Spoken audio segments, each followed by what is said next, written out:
اللہ کا پیغام۔ هذا القرآن يوحدنا لطريق الخير يوجهنا الله تعالى أنزله ورسول الله نحمده ونصلي على رسوله الكريم اما بعد فاعوذ باللہ من الشیطان الرجیم بسم اللہ الرحمن الرحیم وَإِذْ تَعَذَّنَ رَبُّكُمْ لَئِن شَكَرْتُمْ لَأَزِيدَنَّكُمْ وَلَئِن كَفَرْتُمْ إِنَّ عَذَابِي لَشَدِيدٌ صدق اللہ العظیم۔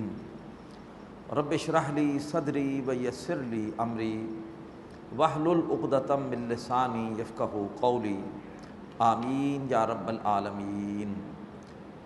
محترم حضرات اور معزز خواتین، سورہ ابراہیم کی ابتدائی 15 آیات میں اللہ تبارک و تعالی نے جو مضامین بیان فرمائے ہیں ان میں ایمان بالرسالت کا مضمون زیادہ نمایاں ہے۔ حضرت موسیٰ علیہ السلام کا ذکر چل رہا ہے اور ان کی کچھ تعلیمات پہلے رکوع میں بیان ہو چکی ہیں۔ اب اس کے بعد درمیان میں ایک اہم ہدایت دینے کے بعد پھر دوبارہ حضرت موسیٰ علیہ السلام کا بیان وہ شروع ہوگا۔ فرمایا وَإِذْ تَعَذَّنَ رَبُّكُمْ، اور یاد کرو جب کہ تمہارے رب نے یہ اعلان کر دیا۔ بہت اہم اعلان ہے، بہت اہم ہدایت ہے، بہت اہم نصیحت ہے کہ تمہارے رب نے یہ اعلان کر دیا لَإِن شَكَرْتُمْ، اگر تم شکر کرو گے لَأَزِيدَنَّكُمْ، تو میں تمہیں اور دوں گا، میں اور نعمتوں کی فراوانی تم پر کر دوں گا۔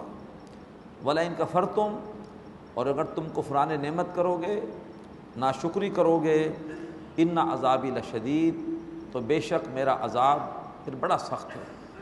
اللہ تعالیٰ ہمیں اپنی نعمتوں کی قدر کرنے کی توفیق عطا فرمائے۔ نعمتوں کا شکر کیا ہے؟ امام راغب اصفہانی رحمۃ اللہ علیہ نے مفردات القرآن میں بڑی عمدہ وضاحت کی کہ شکر کے 3 درجے ہیں۔ سب سے پہلے ہے شکر بالقلب، دل کی گہرائیوں میں یہ احساس ہو کہ جو بھی نعمت ہے یہ اللہ تبارک و تعالیٰ کی عطا ہے، اس میں میری اپنی ذہانت، اپنی صلاحیت، اس کا کوئی دخل نہیں، اسباب کا کوئی دخل نہیں، اصل نعمت ملی ہے اللہ تبارک و تعالیٰ کی عطا سے۔ نمبر 2 شکر باللسان، زبان سے بھی اللہ تبارک و تعالیٰ کی نعمتوں کا اعتراف ہوتا رہے۔ وَأَمَّا بِنِعْمَةِ رَبِّكَ فَحَدِّثْ، جو تجھ پر تیرے رب کی نعمت ہوئی ہے اس کو بیان کیا کر۔ اور تیسرا اور مشکل جو معاملہ ہے وہ ہے شکر بالجوارح، اپنے پورے کے پورے وجود سے اللہ تعالیٰ کی نعمت کا شکر ادا کرنا۔ اگر اللہ تعالیٰ نے دولت دی ہے تو اس دولت کو اللہ کے احکامات کے مطابق استعمال کرنا۔ اللہ نے ذہانت دی ہے، ذہانت کو دین کی خدمت کے لیے استعمال کرنا۔ اللہ نے گفتگو کا سلیقہ دیا ہے، اس گفتگو کو دین کی تبلیغ اور دین کی وکالت کے لیے استعمال کرنا۔ ورنہ اکثر ہوتا کیا ہے کہ زبان سے تو ہم کہتے ہیں اللہ کا بڑا شکر ہے، اللہ کا بڑا کرم ہے، لیکن اللہ ہی کی نعمتوں کو ہم اللہ ہی کی مرضی کے خلاف استعمال کر رہے ہوتے ہیں۔ یہ شکر نہیں ہے۔ شکر یہ ہے کہ نعمتوں کو اللہ کی مرضی کے مطابق استعمال بھی کیا جائے۔ شکر کرو گے، اللہ نے فرمایا کہ میں اور عطا کروں گا اور نوازوں گا۔ ناشکری کرو گے تو پھر اللہ تبارک و تعالیٰ نعمت چھین لے گا اور اللہ تبارک و تعالیٰ شدید عذاب بھی دے گا۔ فرمایا وقال موسیٰ ان تکفروا انتم ومن فی الارض جميعا، اب دوبارہ حضرت موسیٰ علیہ السلام کا بیان چل رہا ہے۔ وقال موسیٰ، اور فرمایا موسیٰ علیہ السلام نے، ان تکفروا، اگر تم ناشکری کرو گے، انتم ومن فی الارض جميعا، تم بھی اور وہ تمام انسان بھی جو سارے کے سارے زمین میں موجود ہیں، فإن اللہ لغنی حمید، تو بے شک اللہ تبارک و تعالی غنی ہے، اسے کسی کے شکر کی، کسی کی عبادت کی کوئی ضرورت نہیں۔ حمید، اس کی تعریف آپ سے آپ ہو رہی ہے۔ آفتاب آمد دلیل آفتاب، جب سورج آ جائے دلیل دینے کی ضرورت نہیں کہ سورج آ گیا ہے، وہ آنے کے بعد خود اس بات کا ثبوت ہوتا ہے کہ میں آ چکا ہوں۔ تو اللہ تبارک و تعالیٰ کی تعریف تو پتا پتا، بوٹا بوٹا، اور کائنات میں بے شمار مظاہر قدرت ہے، درخت ہیں، پھول ہیں، پہاڑ ہیں، سمندر ہیں، آسمان ہیں، چاند ہیں، ستارے ہیں، سورج ہے، وہ سب کے سب اپنے خالق کی تعریف کر رہے ہیں۔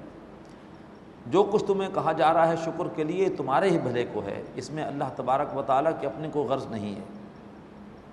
الم یاتکم نبأ الذین من قبلکم، کیا تمہارے پاس خبریں نہیں آ گئیں ان لوگوں کی جو تم سے پہلے گزرے ہیں، یعنی قوم نوح علیہ السلام کی قوم کی، وعاد اور قوم عاد کی، وثمود اور قوم ثمود کی، والذین من بعدہم اور ان لوگوں کی جو ان کے بعد آئے، لا یعلمہم الا اللہ، انہیں اللہ تعالیٰ کے سوا کوئی نہیں جانتا۔ بڑی اہم بات ہے کہ پوری کی پوری نسل انسانی کی تاریخ سے کوئی واقف نہیں ہے۔ ہم نہیں کہہ سکتے کہ ہمیں پورا پتہ ہے کہ آدم علیہ السلام سے لے کر اور موجودہ انسانوں کی جو بھی اس وقت نسل ہے اس کے درمیان کون آیا، کب آیا، کس علاقے میں کون آیا، صرف اللہ ہی جانتا ہے۔ فرمایا قوم سمود کے بعد بھی اتنی قومیں آئی ہیں کہ تم ان سب قوموں کو نہیں جانتے۔ لا یعلمہم الا اللہ، انہیں اللہ کے سوا کوئی نہیں جانتا۔ جاءتہم رسولہم بالبینات، ان کے پاس ان کے رسول آئے تھے واضح تعلیمات کے ساتھ۔ فردوا ایدیہم فی افواہہم، تو انہوں نے اپنے ہاتھ اپنے منہوں میں ڈال لیے۔ یہ ایک استعارہ ہے، یہ ایک عربی زبان کا انداز ہے کہ جب کوئی شخص حق کو جاننے کے باوجود اس کا اعتراف نہ کرے تو اس کا مطلب یہ کہ اس نے اپنا ہاتھ اپنے منہ میں ڈال لیا، اور وہ حق جاننے کے باوجود اس کا اعتراف کرنے، اس کا اقرار کرنے پر تیار نہیں۔ تو انہوں نے اپنے ہاتھ اپنے منہوں میں لوٹا لیے۔ وقالوا انا کفرنا بما ارسلتم بہ، انہوں نے کہا کہ اے رسولو تم جس چیز کے ساتھ بھیجے گئے ہو ہم اس کا کفر کرتے ہیں، ہم اس کو نہیں مانتے۔ وَإِنَّا لَفِي شَكٍّ مِّمَّا تَدْعُونَنَا إِلَيْهِ مُرِيبٍ، اور تم ہمیں جس چیز کی طرف بلا رہے ہو اس دعوت کے بارے میں ہم ایسے شک میں ہیں کہ اس شک نے ہمارے دلوں میں بھی شبہات ڈال دی ہیں، اتنا گہرا شک ہے کہ وہ ہمارے ذہن سے آگے بڑھ کر ہمارے دلوں میں اتر گیا۔ قالت رسولہم افی اللہ شک، رسولوں نے بڑا مؤثر ایک سوال پوچھا، سرچنگ کوسچن پوچھا۔ رسولوں نے پوچھا افی اللہ شکن، کیا اللہ کے بارے میں شک ہے؟ فاطر السماوات والارض، جو آسمان اور زمین کا بنانے والا ہے۔ بتاؤ آسمان اور زمین کس نے بنائے ہیں؟ کیا تم کہہ سکتے ہو کہ اللہ کے سوا کوئی اور ہے جس نے بنائے ہو؟ تم بھی تسلیم کرو کہ اللہ ہی نے بنائے ہیں، تو کیا اس اللہ کے بارے میں شک ہے جو آسمان اور زمین کا بنانے والا ہے؟ یدعوکم لیغفر لکم من ذنوبکم، ارے وہ تمہیں بلا رہا ہے، وہ تمہیں پکار رہا ہے، حق کی طرف پکار رہا ہے تاکہ تمہارے گناہوں کو معاف کرے۔ ہم تو مائل بکرم ہیں، کوئی سائل ہی نہیں، راہ دکھلائیں کسے، کوئی راہ رب منزل ہی نہیں، تو وہ تو تمہیں بلا رہا ہے تاکہ تمہارے گناہوں کو معاف کر دے۔ وَيُؤَخِّرَكُمْ إِلَىٰ أَجَلٍ مُّسَمًّى، اور تمہیں ایک معینہ مدت تک کے لیے مہلت دے۔ قالوا، قوموں نے جواب دیا ان انتم الا بشر مثلنا، اے رسولو تم نہیں ہو مگر یہ کہ ہماری طرح کے انسان۔ تريدون ان تصدونا عما كان يعبد آباؤنا، اور چاہتے ہو کہ تم ہمیں روک دو ان کی عبادت سے کہ جن کی عبادت ہمارے باپ دادا کرتے چلے آئے ہیں۔ فاتونا بسلطان مبین، تو ہمارے پاس کوئی واضح دلیل لے کر آؤ۔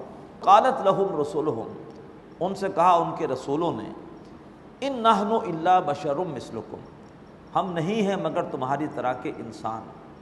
تمام رسول انسان تھے، اور اگر کوئی شخص یہ کہتا ہے کہ رسول انسان نہیں تھے وہ قرآن مجید کی نصوص کا انکار کرتا ہے۔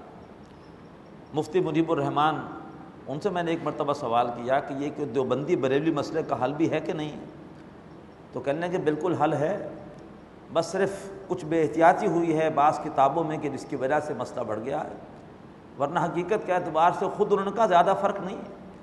یہ میں آپ کو ان کے الفاظ سنا رہا ہوں، کہنے لگے کہ جو رسول کی بشریت کا انکار کرے وہ کافر ہے، اس لیے کہ رسول کی بشریت نصوص سے ثابت ہے۔ باقی جو ان کو نور کہا جاتا ہے وہ ایک محبت کا، ایک احترام کا معاملہ ہے، وہ ایک اگلا درجہ ہے، لیکن یہ ہے کہ ان کی بشریت کا انکار کرنا یہ کفر ہے۔ تمام رسولوں نے کہا کہ ہم تمہاری طرح کے انسان ہیں، وَلَٰكِنَّ اللَّهَ يَمُنُّ عَلَىٰ مَن يَشَاءُ مِنْ عِبَادِهِ، لیکن اللہ تعالیٰ اپنے بندوں میں سے جس پر چاہتا ہے احسان کرتا ہے۔ ہم پہ اللہ نے احسان کیا، ہمیں چنا اور ہمیں اللہ نے نبوت اور رسالت پر سرفراز فرمایا۔ وَمَا كَانَ لَنَا أَن نَّأْتِيَكُم بِسُلْطَانٍ إِلَّا بِإِذْنِ اللَّهِ، اور ہمارے لیے ممکن نہیں ہے کہ ہم تمہارے پاس کوئی معجزہ لے آئیں، کوئی دلیل لے آئیں، مگر یہ ہے کہ اللہ تبارک و تعالیٰ کے اذن سے، یہ اللہ تبارک و تعالیٰ کا حکم ہوتا ہے، تبھی ہمارے ہاتھ سے معجزہ ظاہر ہوتا ہے۔ وَعَلَى اللَّهِ فَلْيَتَوَكَّلِ الْمُؤْمِنُونَ، اور چاہیے کہ مومن اللہ ہی پر بھروسہ کریں۔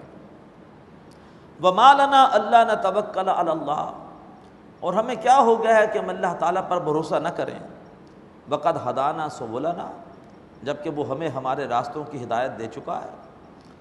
وَلَنَصْبِرَنَّ عَلَىٰ مَا آذَيْتُمُونَا، اور ہم ضرور صبر کریں گے اس تکلیف پر جو تم ہمیں دے رہے ہو۔ وَعَلَى اللَّهِ فَلْيَتَوَكَّلِ الْمُتَوَكِّلُونَ، اور چاہیے کہ بھروسہ کرنے والے اللہ تبارک و تعالیٰ ہی پر بھروسہ کریں۔ وَقَالَ الَّذِينَ كَفَرُوا لِرُسُلِهِمْ، اور کہا ان لوگوں نے جنہوں نے کفر کیا تھا اپنے رسولوں سے، لَنُخْرِجَنَّكُم مِّنْ أَرْضِنَا، ہم ضرور تمہیں نکال باہر کریں گے اپنی سرزمین سے، أَوْ لَتَعُودُنَّ فِي مِلَّتِنَا، اور یا یہ ہے کہ تم ضرور لوٹ کر واپس آ جاؤ گے ہمارے راستے پر، آباء و اجداد کے دین پر، ورنہ ہم تمہیں نکال باہر کریں گے اپنی سرزمین سے۔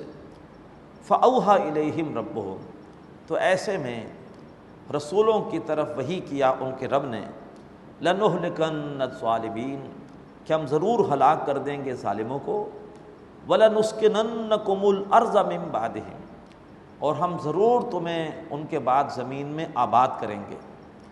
ذَلِكَ لِمَنْ خَافَ مَقَامِي وَخَافَ وَعِيدِ، اور یہ بشارت اس کے لیے ہے، اللہ تعالیٰ اسی کو بچائے گا، اسی کو زمین میں آباد کرے گا۔ یہ بشارت اس کے لیے ہے جو میرے سامنے کھڑے ہونے کے احساس سے ڈرتا رہا، میرے سامنے قیامت کی جواب دہی کے احساس سے ڈرتا رہا۔ وخاف وعید، اور جو میں نے خبردار کیا ہے، ڈرایا ہے کہ مرنے کے بعد حساب کتاب ہوگا، اس ڈراوے سے ڈرتا رہا۔ واستفتحوا، اور وہ فیصلہ مانگنے لگے۔ اب کون فیصلہ مانگنے لگے؟ قرآن مجید سے ثابت ہے کہ رسولوں نے بھی اللہ تعالیٰ سے دعا کی کہ اللہ ہمارے اور ہماری قوم کے درمیان فیصلہ فرما دے، اور قرآن مجید سے ثابت ہے کہ کفار بھی کہنے لگے ربنا عجل لنا قطنا، اے رب ہمارا معاملہ جلدی چکا دے۔ تو واستفتحوا کا فاعل رسول بھی ہو سکتے ہیں اور کافر قومیں بھی ہو سکتی ہیں، تو وہ مانگنے لگے فیصلہ۔ وخاب کل جبار عنید، اور خائب و خاسر ہوا، ناکام ہوا، نامراد ہوا ہر وہ شخص جو سرکش تھا اور جو دین حق سے عناد اور دشمنی رکھتا تھا۔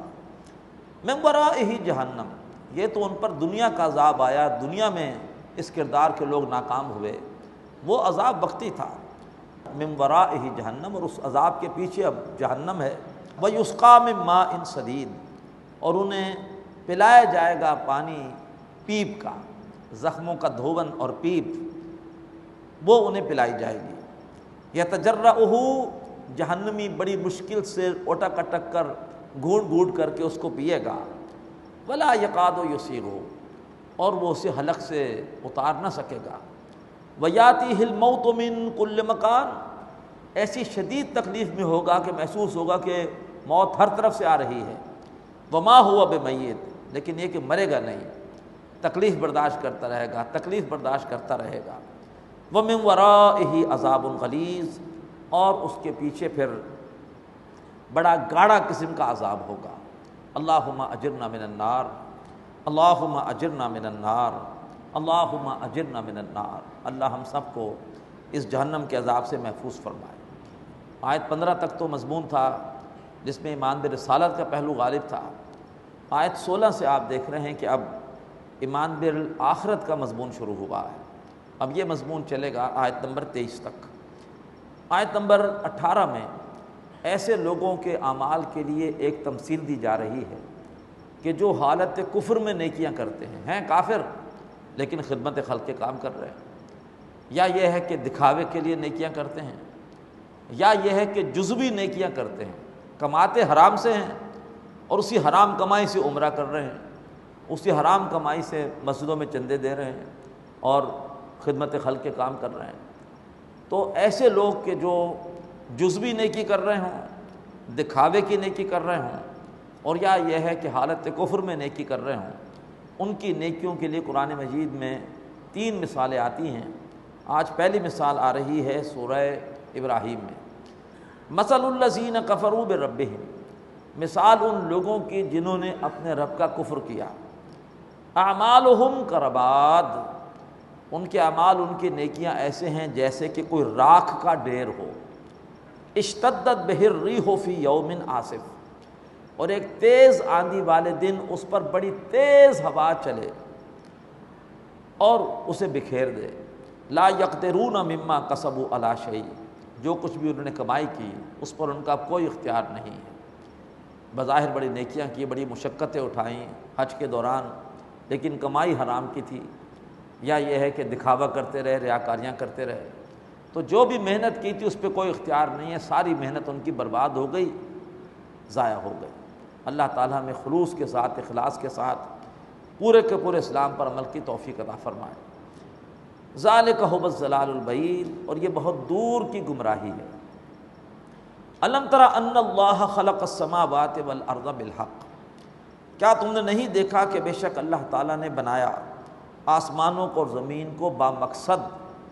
تمہیں قدرت کے کارخانے میں کوئی بھی چیز بیکار نظر نہیں آئے گی، ہر چیز کا کوئی نہ کوئی مقصد ہے۔ ان یشاء یذھبکم، تمہارا بھی کوئی نہ کوئی مقصد ہے کہ نہیں ہے؟ کائنات کی ہر شے اللہ کا کہنا مان رہی ہے، اللہ کے احکامات کے مطابق آپریٹ کر رہی ہے۔ تمہارا بھی یہ مقصد ہے کہ اللہ کا کہنا مانو، تم نہیں کہنا مانو گے تو تم بے مقصد ہو، کوڑا کرکٹ ہو، اللہ تعالیٰ تمہیں ہٹائے گا، کسی اور کو لے آئے گا۔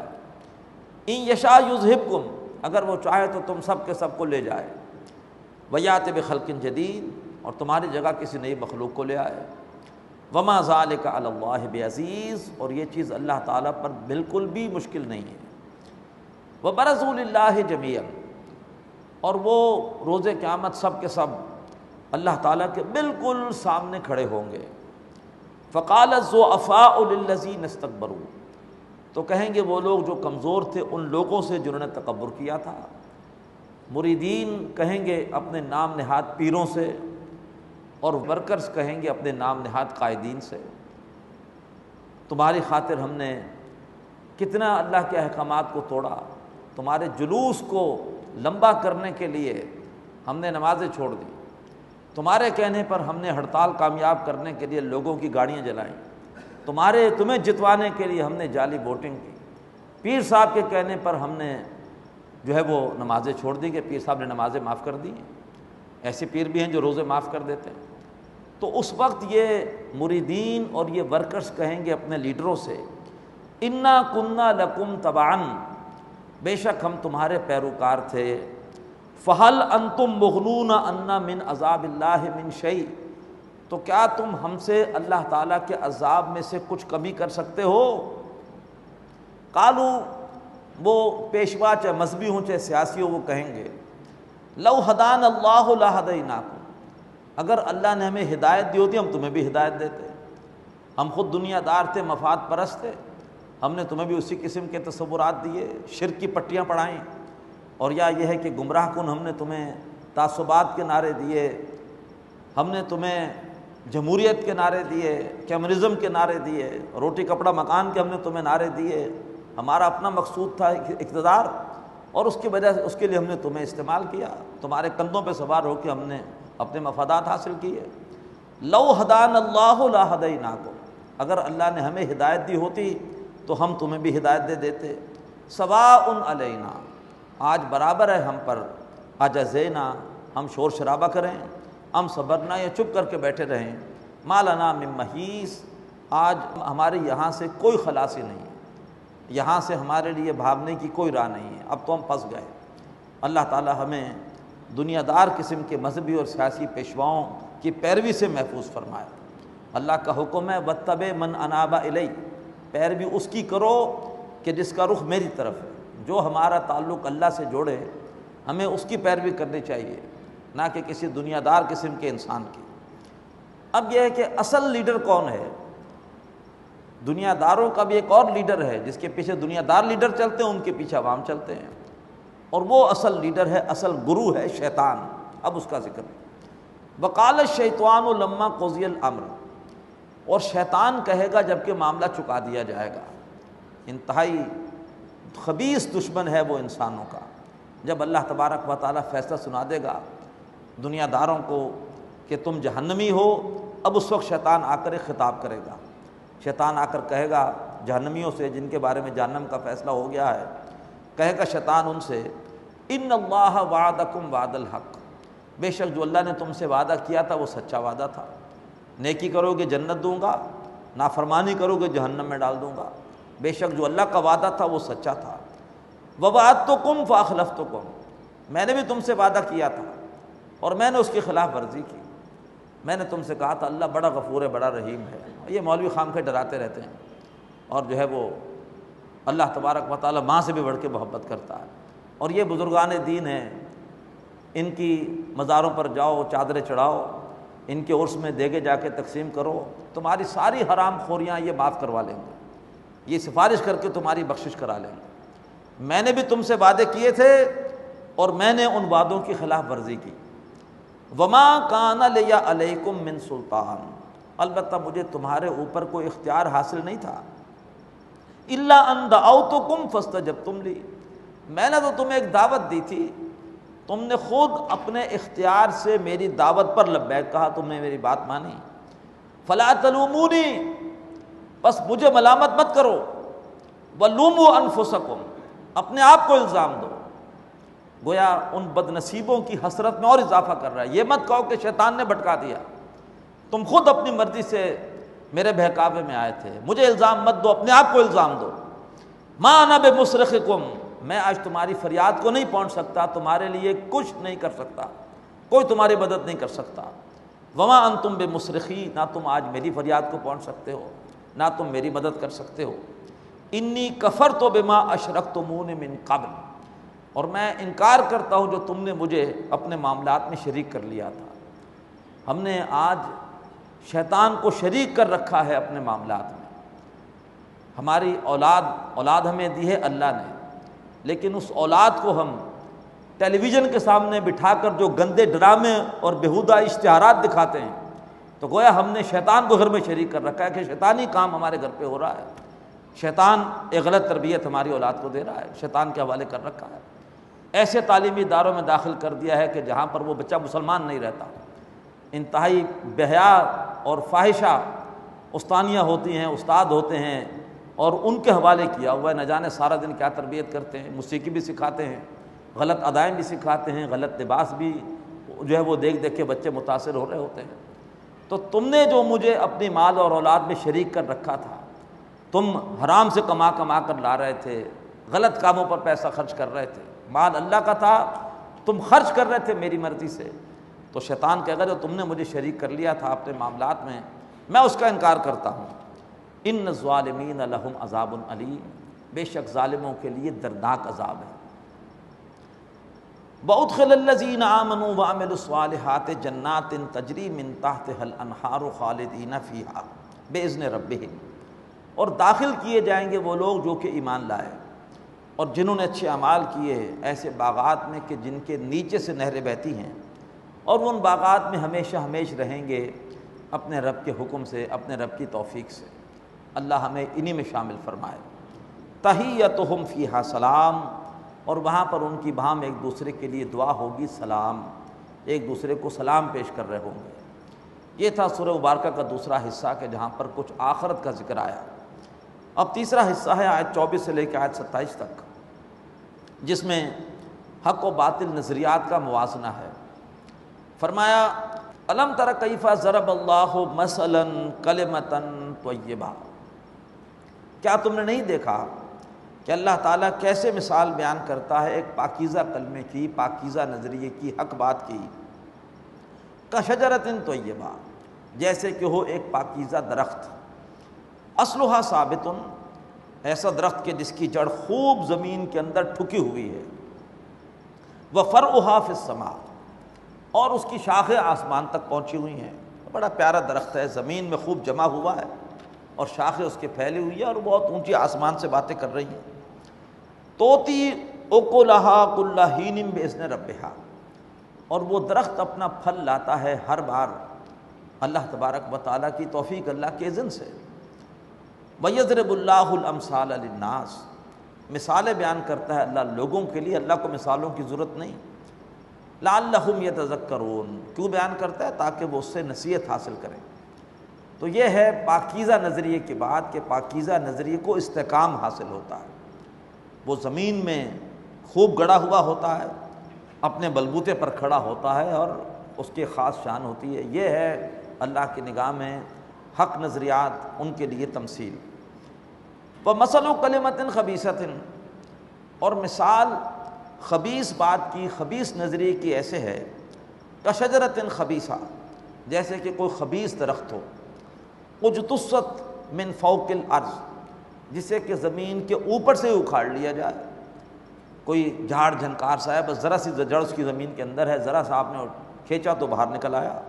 ما لہا من قرار، اس سے کوئی قرار حاصل نہیں ہوتا. تو جو باطل نظریات ہوتے ہیں وہ کھڑے نہیں ہو سکتے. وہ اس لیے کھڑے ہوتے ہیں کہ جو اہل حق ہیں وہ بزدلی دکھاتے ہیں، وہ ان کا غلط ہونا ثابت نہیں کرتے. وہ بجائے اس کے کہ حق کو سیکھیں اور حق کے حق ہونے کے بارے میں دلائل پیش کریں، باطل کے باطل ہونے کو واضح کریں، وہ لگ جاتے ہیں دنیا داری میں، کاروبار میں، جیسے کہ آج ہم لگے ہوئے ہیں. تو باطل نظریات کبھی کھڑے ہو نہیں سکتے. اردو کا محاورہ ہے جھوٹ کے پاؤں نہیں ہوتے.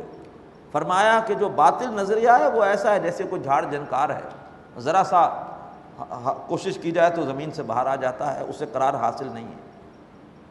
اب اصل میں بات آ رہی ہے کانٹے کی. یثبت اللہ الذین آمنوا بالقول الثابت فی الحیات الدنیا وفی الآخرہ، اللہ تعالیٰ ثبات عطا کرے گا، جماؤ عطا کرے گا ان لوگوں کو جو ایمان لائے، اچھے نظریے کے ذریعے سے دنیا کی زندگی میں بھی اور آخرت میں بھی.